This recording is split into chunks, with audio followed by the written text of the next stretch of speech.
I've been looking at ways to try and make my videos a little bit more interesting, and I've been trying to work on what I call the walkie shot. I'm sure there's a better name for it, but this is where I'm walking down the road or some scenery, holding my camera in front of me and normally recording a bit of audio to go along with it. But the problem is, you get quite a lot of bounce, so I've been looking around on the App Store to try and find an app to help stabilise the image. Now, obviously, you could go off and get yourself a DJI Osmo or a gimbal, but I can't afford either of those. In fact, I can't even afford a knockoff version from Wish.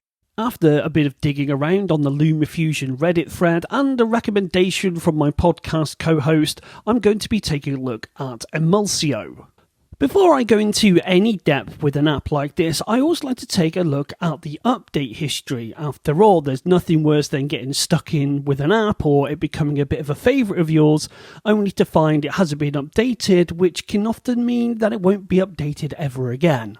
The majority of the footage that I'm going to stabilise was recorded on my iPhone X. Now that has built-in image stabilisation, and I'm going to come on to that a bit later because I've been genuinely very surprised at just how good it is out of the box.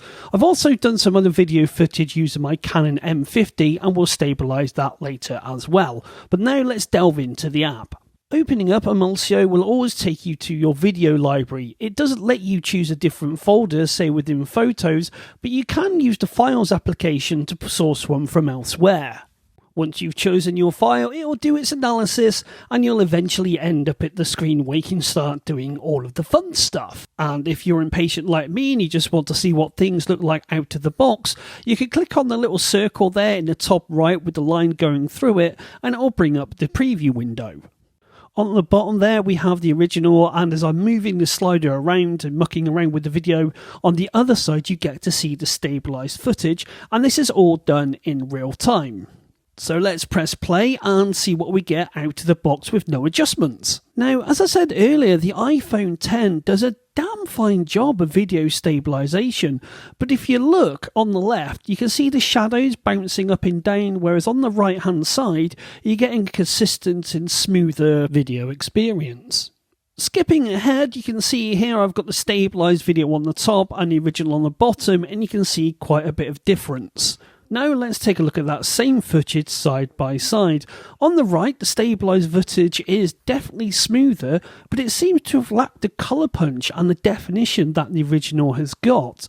Also, obviously, the stabilised version is zoomed in because that's one way it copes with having to deal with the bounce of walking and how it stabilises your video footage. Now I've got the impatient bit out of the way and see what it can actually do, let's head back to the user interface and see what settings we can tweak. There are a few features that you can tweak and customise, but most of the time you're just limited to turning things on and off, like the translation compensation. You've got rotation compensation you can turn on and off. You can also turn off and on the wobble removal as well if you want. And if you go into the additional settings, you can see here I've set mine to vibration purely because I used the wrong camera stand when I was recording a lot of this video.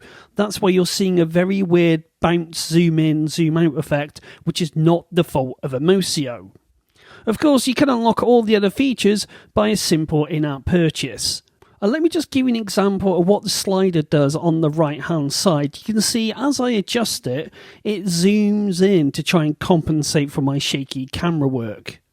And it's just a question of dialing it into where you think is about right, and I think about 50% for me will do, so let's press play and see what happens. And you can see there, that's not too bad at all. It's taken out the majority of the bounce from me trying to do some running. And then it got me thinking, maybe we can really amp this test up a little bit. I strapped my phone down on its camera mount and went for a drive to the beach to go and get my one government prescribed hour of exercise a day. And you'd be forgiven for thinking that you're watching the stabilised footage, but as I put the two videos side by side, it simply reminds me just how good the image stabilisation is in the iPhone X, but Emulsio does have the slight upper hand, taking out a few of the small jiggles and the small bounces as I go down this road. Now bearing in mind, this is absolutely amazing because when I was driving along, the shutter was bouncing all over the place and I thought this footage was going to be lost and absolutely useless. Now let's head to the beach and try and do something a bit more cinematic and a bit more arty.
Enjoyed that if nobody else did. For my final test, I thought I'd do something a little bit different. Here I've taken some footage using my Canon M50 and I've turned off the image stabilisation. On the left you can see it being stabilised with Emulsio, but on the right I've used iMovie, which is on my Mac, and it's not done too bad a job. They are very, very both close together in terms of quality. Looking back at the video during the editing process, I've noticed two things. Number one, the footage that I've shot isn't exactly anything to write home about. And number two, I'm struggling to see the difference that Emulsio is making when compared to holding my phone and using a small mobile tripod. And even when holding it ridiculously low and walking in an even more ridiculous fashion, I'm still able to get some good results right out of the box. But that's not to say Emulsio doesn't have its place. If you like doing selfies, or as I called it earlier on in the video, a walkie shot, then Emulsio is definitely going to help. But maybe not so much doing fast sequences or very jittery sequences like I did on the road. Finally, when it comes to exporting your video, Emulsio doesn't recompress the footage when exporting. However, a difference in quality might be noticeable as they're not able to preserve the bitrate at this time. And you've got nothing to lose by giving this app a try because it's absolutely free. And you also have nothing to lose by clicking on the like button, and maybe, just maybe, you could see yourself to clicking on the subscribe button as well. Well, I think that'll do it for this episode, so I'll let the music play out, give myself 20 seconds for the end card, and until next time, cheerio everybody.